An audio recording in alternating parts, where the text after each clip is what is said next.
നമ്മളും കുടുംബവും നരകത്തിൽ നിന്ന് രക്ഷ നേടുക വിഷയത്തെ അധികരിച്ച് സംസാരിക്കുന്നത് ആയിഷ ചെറുമുക്ക് ആദരപൂർവ്വം ക്ഷണിക്കുന്നു. അസ്സലാമു അലൈക്കും വറഹ്മത്തുള്ളാഹി വബറകാതുഹു. അൽഹംദുലില്ലാഹി റബ്ബിൽ ആലമീൻ. അല്ലാഹുമ്മ സ്വല്ലി അലാ മുഹമ്മദിൻ വഅലാ ആലി മുഹമ്മദ് കമാ സ്വല്ലൈത അലാ ഇബ്രാഹീമ വഅലാ ആലി ഇബ്രാഹീം ഇന്നക ഹമീദും മജീദ്. أعوذ بالله من الشيطان الرجيم. بسم الله الرحمن الرحيم. يا أيها الذين آمنوا اتقوا الله حق تقاته ولا تموتن إلا وأنتم مسلمون.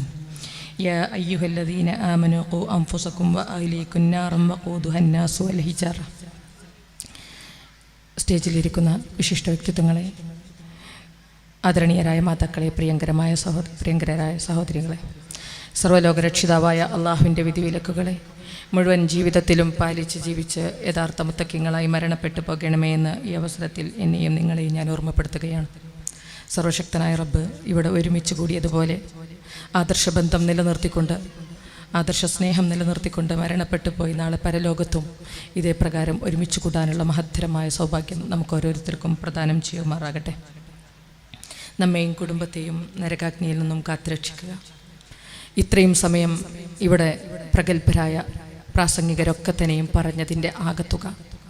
പക്ഷേ നമ്മൾ ചിന്തിക്കേണ്ടത്, ഈ പ്രസംഗങ്ങളൊക്കെ കേട്ടപ്പോൾ ഭൗതികപരമായ ചിന്തകളിലൂടെ, ഉപരിപ്ലവകരമായ ചിന്തകളിലൂടെയാണോ നമ്മുടെ മനസ്സ് കടന്നു പോയത്?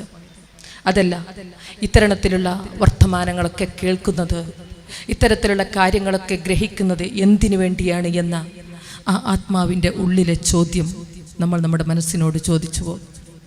എന്തിനു വേണ്ടിയാണ് ഇത്തരം വിഷയങ്ങളൊക്കെ ഇവിടെ ചർച്ച ചെയ്തത്? തീർച്ചയായും അതിൻ്റെ എല്ലാം ആകത്തുക നമ്മൾ ഓരോരുത്തരും നരകാഗ്നിയിൽ നിന്നും കാത്തുരക്ഷിക്കപ്പെടേണ്ടതുണ്ട്, നരകത്തെ വിട്ട് നമുക്ക് മോചനം നൽകപ്പെടേണ്ടതുണ്ട് എന്നുള്ളത് തന്നെയാണ്. അതുകൊണ്ട് ഇത്ര സമയവും നമ്മൾ കേട്ടിട്ടുള്ള സകല വർത്തമാനങ്ങളും നമ്മുടെ പാരത്രിക മോക്ഷത്തിന് വേണ്ടി എൻ്റെ ജീവിതത്തിൽ ഞാൻ പ്രാവർത്തികമാക്കും എന്നുള്ള ഒരു ദൃഢപ്രതിജ്ഞയാണ് നമ്മളിവിടെ നിന്ന് പിരിഞ്ഞു പോകുമ്പോൾ ഇന്നത്തെ ദിവസം നമ്മൾ ആർജിച്ചെടുക്കേണ്ടത്. നമ്മളെയും കുടുംബത്തെയും നരകാഗ്നിയിൽ നിന്നും കാത്തുരക്ഷിക്കുക. ഒരു മനുഷ്യൻ എന്ന നിലക്ക് അവൻ്റെ ഐഹിക ലോകത്തെ ഏറ്റവും പ്രിയപ്പെട്ട വിഭവം അവൻ്റെ കുടുംബം തന്നെയാണ്. ആ കുടുംബത്തിൻ്റെ നാശവും പതനവും സഹിക്കുക എന്നത് നമുക്ക് ആർക്കും തന്നെ സാധ്യമല്ല. കുടുംബത്തിൻ്റെ നാശവും പതനവും സഹിക്കാൻ നമുക്ക് നിർവാഹമില്ല. കുടുംബത്തിൻ്റെ പ്രയാസങ്ങൾ നമ്മെ അലട്ടിക്കൊണ്ടേയിരിക്കും. ജീവിതത്തിൽ എന്തൊക്കെ തന്നെ നമുക്കുണ്ടെങ്കിലും നമ്മുടെ കുടുംബത്തിലൊരംഗത്തിന് മാറാരോഗമുണ്ടെങ്കിൽ, നമ്മുടെ പ്രിയപ്പെട്ട മക്കൾ വല്ല മാറാരോഗത്തിനും വിധേയരാണെങ്കിൽ, അല്ലെങ്കിൽ അതിന് സമാനമായ മറ്റേതെങ്കിലും പരീക്ഷണങ്ങളിൽ നമ്മുടെ കുടുംബം അകപ്പെട്ടിട്ടുണ്ടെങ്കിൽ ജീവിതത്തിൻ്റെ ഒരു വശവും ആസ്വദിക്കുക നമുക്ക് സാധ്യമല്ല. അത് നമ്മുടെ മനസ്സിനെ അലട്ടിക്കൊണ്ടേയിരിക്കും. ആ പ്രയാസം നമ്മളെ വേദനിപ്പിച്ചുകൊണ്ടേയിരിക്കും. എന്നാൽ നമ്മുടെ കുടുംബം കടന്നു പോകുന്നത് സ്വർഗത്തിൻ്റെ വഴിയിലേക്കാണോ എന്നതിനെക്കുറിച്ച് നമ്മൾ ചിന്തിച്ചിട്ടില്ല. മരണാനന്തരം നമ്മളും നമ്മുടെ കുടുംബവും കടന്നു പോകാനുള്ളത് സ്വർഗത്തിലേക്കാണോ അതോ നരകത്തിലേക്കാണോ എന്നുള്ള ഗൗരവതരമായ ചിന്ത നമ്മുടെ ഹൃദയാന്തരങ്ങളിലേക്ക് പ്രവേശിക്കുന്നില്ല എന്നുള്ളതാ വസ്തുത. എന്താ കാരണം? എന്താ അതിൻ്റെ കാരണം? നൈമിഷികമായ ഈ ജീവിതത്തെക്കുറിച്ച് മാത്രമാണ് നമ്മുടെ ചിന്ത. അതിനെക്കുറിച്ച് മാത്രമാണ് നമ്മുടെ ചിന്ത. ഇന്നഹും യറൗനഹു ബഈദ വനറാഹു ഖരീബ. നമ്മളത് വിദൂരമായി കൊണ്ട് കണക്കാക്കുന്നു. പക്ഷേ അള്ളാഹു അത് വളരെ അടുത്താണെന്ന് പറയുന്നു, വളരെ അടുത്താണെന്ന് പറയുന്നു. നമ്മൾ വിചാരിക്കുകയാണ് നമ്മുടെ ജീവിതം ഇനിയും സുദീർഘമായി കൊണ്ട് കടന്നു പോകുമെന്ന്. നമ്മൾ പാരത്രിക ലോകത്തേക്ക് കടന്നു പോകാൻ ഇനിയും ഒരുപാട് തീർന്നു പോകേണ്ടതുണ്ട് കാലഘട്ടങ്ങളെന്ന്. പക്ഷേ പ്രിയപ്പെട്ടവരെ, മരണം കൺമുൻപിലേക്ക് കടന്നു വരുമ്പോൾ ഞാനും നിങ്ങളും തിരിച്ചറിയുന്നൊരു വസ്തുതയുണ്ട്. ജീവിതം വളരെ തുച്ഛമായിരുന്നു എന്ന്, വളരെ തുച്ഛമായ കാലം മാത്രമാണ് ഞാൻ ജീവിച്ചത് എന്ന്. ആ ജീവിതത്തിലൂടെ കടന്നുപോയി പാരത്രിക ലോകത്തേക്ക് നമ്മൾ പ്രവേശിക്കുമ്പോൾ ഒരു നിമിഷമാണോ അല്ലെങ്കിൽ അതിനേക്കാളും കുറച്ചാണോ ഐഹിക ലോകത്ത് നമ്മൾ ജീവിച്ചത് എന്ന് നമ്മൾ വിചാരിച്ചു പോകുന്ന ഒരവസ്ഥാവിശേഷമാണ് പാരത്രിക ലോകം എന്ന് നമ്മൾ മനസ്സിലാക്കേണ്ടതുണ്ട്. വലാ യസ്അലു ഹമീമുൻ ഹമീമ. അന്നേ ദിവസം ഒരൊറ്റ ബന്ധുവും മറ്റൊരു ബന്ധുവിനെ കുറിച്ചും ചോദിക്കപ്പെടാത്ത ദിവസം. അന്ന് കുടുംബത്തെക്കുറിച്ച് ആകുലതകളില്ല, അന്ന് സ്വന്തം നഫ്സിനെ കുറിച്ച് മാത്രമാണ് ആകുലത. പക്ഷേ ഇന്ന് നമുക്ക് നമ്മുടെ കുടുംബത്തെ മറക്കാൻ സാധ്യമല്ല. മാത്രമല്ല, അതുകൊണ്ട് ഇന്നേ ദിവസമാണ് ആ പാരത്രിക ലോകത്ത് നമ്മുടെ കുടുംബം ജമീല ടീച്ചറോട് പറയപ്പെട്ടതുപോലെ അനുഗ്രഹീതമായ സ്വർഗത്തിലേക്ക് പ്രവേശിക്കപ്പെടുമ്പോൾ നമ്മുടെ മാതാപിതാക്കളെ, നമ്മുടെ മക്കളെ, നമ്മുടെ ഇണകളെ അവിടെ ലഭിക്കപ്പെട്ടിട്ടില്ലെങ്കിൽ എന്താണ് ഈ സമയത്ത് ആലോചിക്കുമ്പോൾ ആ സ്വർഗീയ ജീവിതത്തിന് നമുക്ക് ആനന്ദമുള്ളത്? അവരെങ്ങാനും നരകാഗ്നിയിൽ കിടന്ന് വേവുന്നത് കാണുകയാണെങ്കിൽ എങ്ങനെയാണ് എനിക്കും നിങ്ങൾക്കും അത് സഹിക്കുവാൻ സാധിക്കുക? പക്ഷേ നമ്മൾ ഐഹിക ജീവിതത്തെയാണ് ആഗ്രഹിക്കുന്നത്. അതുകൊണ്ടാണ് നൈമിഷികമായ ജീവിതത്തെക്കുറിച്ച് മാത്രമാണ് നമുക്ക് ചിന്ത. ഈ നൈമിഷികമായ ഈ ക്ഷണികമായ ദുനിയാവിനെയാണ് നമ്മൾ സ്നേഹിച്ചത്. അതിൻ്റെ പരിണിത ഫലമായിക്കൊണ്ട് ഇവിടെ പലതും വിശദീകരിക്കപ്പെട്ടു. നമുക്കറിയാം, ഈ നൈമിഷികമായ ഈ ക്ഷണികമായ ഈ ജീവിതത്തെക്കുറിച്ച് മാത്രം ചിന്തിച്ചു. പരലോകത്തെക്കുറിച്ച് ഗൗരവതരമായിക്കൊണ്ട് ചിന്തിക്കാൻ ഞാനും നിങ്ങളും തയ്യാറായില്ല. ഒരുപാട് സമ്മേളനങ്ങൾക്ക് ഞാനും നിങ്ങളും സാക്ഷികളായിട്ടുണ്ട്. ഒരുപാട് ക്ലാസ്സുകൾക്ക് നമ്മൾ ഓരോരുത്തരും സാക്ഷികളായിട്ടുണ്ട്. പക്ഷേ എന്താണ് നരകത്തിൽ നിന്നും മോചനം നേടാൻ എന്തെന്ത് മാറ്റങ്ങളാണ് എൻ്റെ ജീവിതത്തിലൂടെ ഞാൻ പ്രാവർത്തികമാക്കിയത് എന്ന് സ്വന്തം മനസ്സിനോടൊന്ന് ചോദിക്കുമ്പോൾ കൃത്യമായ ഉത്തരങ്ങളില്ല. നമുക്ക് നമ്മുടെ ജീവിതത്തിൽ ഒന്നും നമ്മൾ മാറ്റാൻ തയ്യാറായിട്ടില്ല. ഐഹിക ജീവിതത്തിൻ്റെ ക്ഷണികമായ ആഗ്രഹങ്ങളിലേക്ക് നമ്മുടെ മനസ്സ് മൂടപ്പെട്ടു പോയി. അതിൻ്റെ പരിണിത ഫലമായിക്കൊണ്ട് എന്താ ദുനിയാവിൽ സംഭവിച്ചത്? അബ്ദുൽ ലത്തീഫ് മൗലവി ഇവിടെ പറയപ്പെട്ടതുപോലെ, സൂറത്ത് മുതലിക്ക് എല്ലാവരും ഇവിടെ പറയപ്പെട്ടതുപോലെ, ദുനിയാവ് ആകെയും അലങ്കോലമായി പോയി. ദുനിയാവിൻ്റെ ഭവിഷ്യത്തുകൾ നമ്മൾ വെരിഞ്ഞു മുറിക്കുവാൻ തുടങ്ങിയിരിക്കുന്നു. ദുനിയാവിൻ്റെ പ്രയാസങ്ങൾ മാതാപിതാക്കൾ അനുസരിക്കാത്ത മക്കളുണ്ടായിരിക്കുന്നു. എന്തിനധികം പറയണം, കൗമാരക്കാര് അശ്ലീലം കാണാതെ കിടന്നുറങ്ങാൻ സാധ്യമല്ലാത്ത കൗമാരക്കാരുണ്ടായി തീർന്നിരിക്കുന്നു. ദമ്പതിമാരാകട്ടെ, ഇവിടെ വളരെ രസകരമായിക്കൊണ്ട് കവി മൗലവി നമുക്ക് വിശദീകരിച്ചു തന്നു. ദമ്പതിമാരാകട്ടെ സ്വന്തം ജീവിതത്തെ അഭിനയിച്ചു തീർക്കുകയാണ്.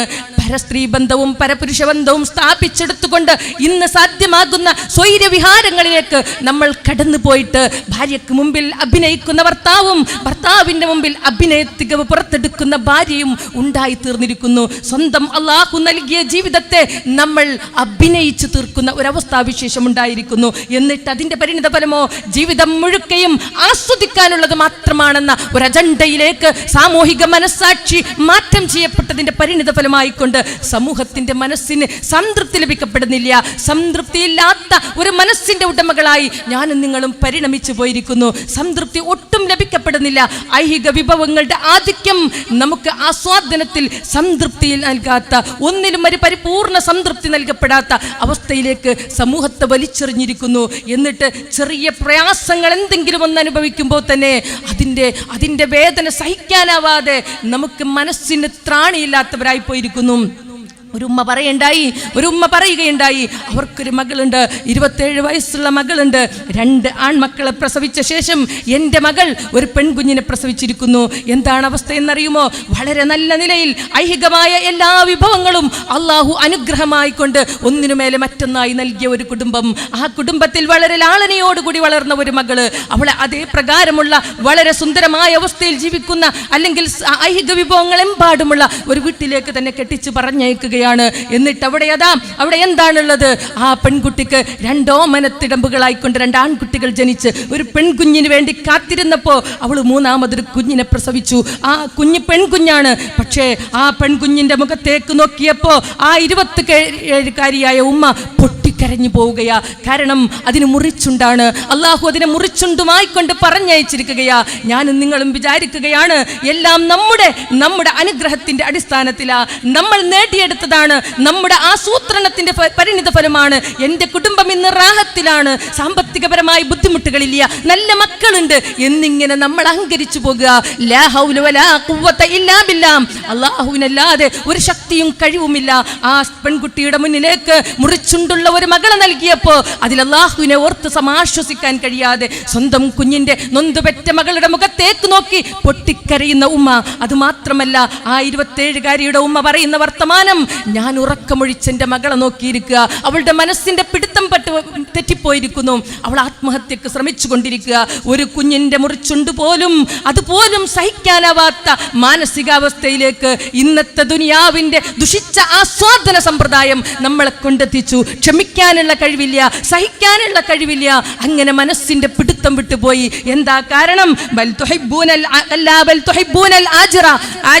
അതെ, നമ്മൾ ആഗ്രഹിച്ചത് ക്ഷണികമായ ദുനിയാവിനെയാണ്. പരലോകത്ത് നമ്മൾ മറന്നു കളഞ്ഞതിന്റെ പരിണിത ഫലമാണ്. അതുകൊണ്ട് സ്വർഗത്തിലേക്ക് നമുക്ക് എത്തിപ്പെടാൻ സാധിക്കുമോ എന്നുള്ളതാണ് നമ്മൾ ചിന്തിക്കേണ്ടത്. നരകാഗ്നിയിൽ നിന്നും നമ്മൾ നമ്മുടെ പ്രിയപ്പെട്ട മക്കളെയും നമ്മളെയും നമ്മുടെ കുടുംബത്തെയും കാത്തുരക്ഷിക്കേണ്ടതുണ്ട്. യാ അയ്യുഹല്ലദീന ആമനൂ ഖൂ അൻഫുസകും വഅഹ്ലികും നാറ വഖൂദുഹ അന്നാസു വൽ ഹിജാറ. മനുഷ്യരും കല്ലുകളും ഇന്ധനമാക്കപ്പെടുന്ന നരകാഗ്നിയിൽ നിന്നും നിങ്ങളെയും നിങ്ങളുടെ കുടുംബത്തെയും രക്ഷിക്കണമെന്ന് പറയുമ്പോൾ നമ്മൾ ആ നരകത്തിന്റെ ഭയാനകത ഒരിക്കലും ചിന്തിച്ചു നോക്കിയിട്ടില്ല. വല്ലാത്ത ഭയാനകതയാണെന്ന് നമുക്കൊരിക്കലും മനസ്സിലാക്കാൻ സാധിച്ചിട്ടില്ല. അതൊക്കെ നിസ്സാരമായിക്കൊണ്ട് കണ്ടതിന്റെ പരിണിത ഫലമാണ് ഞാനും നിങ്ങളും ഇതെല്ലാം എത്ര കേട്ടിട്ടും നന്നാവാതെ നടന്നു പോകുന്നത്. അതുകൊണ്ട് കുടുംബാന്തരീക്ഷത്തിൽ സ്വർഗം കരസ്ഥമാക്കാനുള്ള അവസ്ഥകൾ നമുക്കുണ്ടോ എന്ന് നമ്മൾ മനസ്സിനോട് ചോദിക്കേണ്ടതുണ്ട്. എന്താ നമ്മുടെ സ്ത്രീകൾ എന്ന നിലക്ക് എനിക്കും നിങ്ങൾക്കും ചെയ്യാൻ സാധിക്കുക? എന്താ? കുടുംബാന്തരീക്ഷത്തെ നരകാഗ്നിയിൽ നിന്നും കാത്തുരക്ഷിക്കേണ്ടതിന് വിശ്വാസത്തിലും സംസ്കാരത്തിലും നമ്മൾ സ്വാധീനമുള്ളവരായി തീരുക. വിശ്വാസത്തിലും സംസ്കാരത്തിലും നമ്മൾ സ്വാധീനമുള്ളവരായി തീരുക. ഇളം പ്രായം തൊട്ടേ മക്കളിലേക്ക് ആ തൗഹീദിന്റെ സംസ്കാരം, ആ തൗഹീദിന്റെ വിശ്വാസം ആ മനസ്സുകളിലേക്ക് നമ്മൾ സന്നിവേശിപ്പിക്കുക. എങ്കിൽ മാത്രമേ അവരെ നമുക്ക് തിന്മകളിൽ നിന്നും തിരിച്ചു വിളിക്കാൻ സാധിക്കുകയുള്ളൂ. നമ്മൾ ദുർബലരായ സ്ത്രീകളാണ്. നമുക്ക് ചുറ്റും നമ്മുടെ ഇണകളും നമ്മുടെ മക്കളും എന്തൊക്കെ ചെയ്യുന്നു എന്നതിനെ കുറിച്ച് നമുക്കൊരു വിവരവുമില്ല. അവർ തിന്മകളിലൂടെ അഴിഞ്ഞാടി നടക്കുന്നു എന്ന് നമ്മൾ തിരിച്ചറിയുന്നു. അവർ പുറം ലോകത്ത് എന്തൊക്കെ ചെയ്യുന്നു എന്ന് തിരിച്ചറിയാനൊരു മാർഗവുമില്ല. നമുക്ക് ചെയ്യാൻ സാധിക്കുക എന്താണെന്നറിയുമോ? അവരിലേക്ക് ആ വിശ്വാസത്തിന്റെ സംസ്കാരത്തിന്റെ ആ ഒരു സ്വാധീനമായി തീരുകയാണ് വേണ്ടത്. ഇളം പ്രായം തൊട്ട് ലുക്മാൻ അലൈഹിസ്സലാം തന്റെ മകന് പഠിപ്പിച്ചു കൊടുത്തതുപോലെ ആ ഒരു തൗഹീദിന്റെ പാഠം, ശിർക്ക് എന്ന് പറയുന്നത് മഹാപാതകമാണെന്ന് പഠിപ്പിച്ചുകൊണ്ട് യജ്ഞനായ റബ്ബിന്റെ മുൻപിലാണ് നിന്റെ ജീവിതം എന്ന് നിരന്തരമായി കൊണ്ട് മക്കളെ ബോധ്യപ്പെടുത്തണം. എന്നിട്ട് മകനെ, നീ ചെയ്യുന്ന തിന്മകൾ നീ അള്ളാഹുവിന്റെ കണ്ണ് വെട്ടിച്ചുകൊണ്ട് നിനക്കൊരു പ്രവർത്തനവും ചെയ്യുക സാധ്യമല്ലെന്നുള്ള നിരന്തരമായ പാഠം അവരിലേക്ക് പകർന്നു നൽകിയാൽ അവരതാ ഇന്ന് ഒരു തിന്മയിൽ നിന്ന് മറ്റൊരു തിന്മയിലേക്ക് അതിക്രമിച്ചു പോകും. പുറം ലോകം തിന്മകളിൽ അവർ സ്വാധീന വലയം സൃഷ്ടിച്ചിരിക്കുകയാ. തിന്മകളിൽ നിന്നും തിന്മകളിലേക്ക്, തിന്മയുടെ അതിപ്രസരങ്ങളിലേക്ക് അവരെങ്ങനെ കൂപ്പുകുത്തിക്കൊണ്ടിരിക്കുമ്പോൾ ആ വിശ്വാസം, ഞാനും നിങ്ങളും ഇളം പ്രായത്തിൽ അവരുടെ മനസ്സുകളിൽ രൂഢമൂലമാക്കിയ വിശ്വാസം അവരെ തിരിച്ചു വിളിക്കും. മരിച്ചു പോകേണ്ടതുണ്ട്. അള്ളാഹുവിന്റെ കോടതിയിൽ എന്റെ പ്രവർത്തനങ്ങൾക്ക് ഒറ്റയ്ക്ക് മറുപടി പറയേണ്ടി വരും എന്നുള്ള വേജാറ് അവരെ തിരിച്ചു വിളിക്കും. ഇന്നല്ലെങ്കിൽ നാളെ അവർ നന്നാവുക തന്നെ ചെയ്യും. അതോടൊപ്പം തന്നെ സംസ്കാരം നമ്മൾ അവർക്ക് പകർന്നു നൽകണം. നമസ്കരിക്കാൻ വേണ്ടി നമ്മൾ അവരോട് കൽപ്പിക്കണം. എല്ലാ സംസ്കാരവും നമ്മൾ അവർക്ക് കാണിച്ചു കൊടുക്കണം. അവർക്ക് വേണ്ടി പ്രാർത്ഥിക്കണം. റബ്ബി ജഅൽനി മുഖീമസ്സലാത്തി വമിൻ ദുരിയത്തി റബ്ബനാ വതഖബ്ബൽ ദുആ. അല്ലേ, ഇബ്രാഹിം നബി അലൈഹി ഇസ്ലാമിന്റെ പ്രാർത്ഥന നമ്മൾ നമസ്കാരം നിലനിർത്തുന്ന മക്കൾക്ക് വേണ്ടി വല്ലാതെ പ്രാർത്ഥിക്കാറുണ്ടോ? മക്കളുടെ കാര്യത്തിൽ നമുക്ക് പല വേവലാതികളുമുണ്ട്. നമസ്കാരം ഉപേക്ഷിച്ച് അവൻ ഇസ്ലാമിക സംസ്കാരത്തിൽ നിന്നും ബഹുദൂരം അകന്നു പോകുമോ എന്നതിനെ കുറിച്ച് വേവലാതിപ്പെടേണ്ടതുണ്ട്. നമസ്കരിക്കുന്ന മക്കൾക്ക് വേണ്ടി ഞാനും നിങ്ങളും പ്രാർത്ഥിക്കേണ്ടതുണ്ട്. നമസ്കരിക്കുന്ന ഇസ്ലാമിക സംസ്കാരമുള്ള ആ കുടുംബത്തിന് വേണ്ടി റബ്ബനാ ഹബ് ലനാ മിൻ അസ്വാജിനാ വദുരിയാത്തിനാ ഖുറത അയ്നിൻ വജഅൽനാ ലിൽ മുത്തഖീന ഇമാമ. ആഗ്രഹമുണ്ടായിരിക്കണം. കൺകുളിർമയുള്ള മക്കളാക്കണം. സുഷ്മാലുക്കൾക്ക് അവർ മാതൃകയാകണം. ആ വല്ലാത്തൊരാഗ്രഹം, രൂഢമൂലമായ ആഗ്രഹം മനസ്സിൽ വെച്ചുകൊണ്ട് ഞാനും നിങ്ങളും അത് ചോദിക്കുകയാണെങ്കിൽ തീർച്ചയായും അള്ളാഹു നരകത്തിൽ നിന്നും മോചനം ലഭിക്കപ്പെട്ട ഒരു കുടുംബത്തെ എനിക്കും നിങ്ങൾക്കും പ്രദാനം ചെയ്യുക തന്നെ വേണം. അതോടൊപ്പം ഇവിടെ ഇതുവരെ പറയപ്പെട്ടു മാതാപിതാക്കളുടെ കാര്യത്തെക്കുറിച്ച്. സംസ്കാരം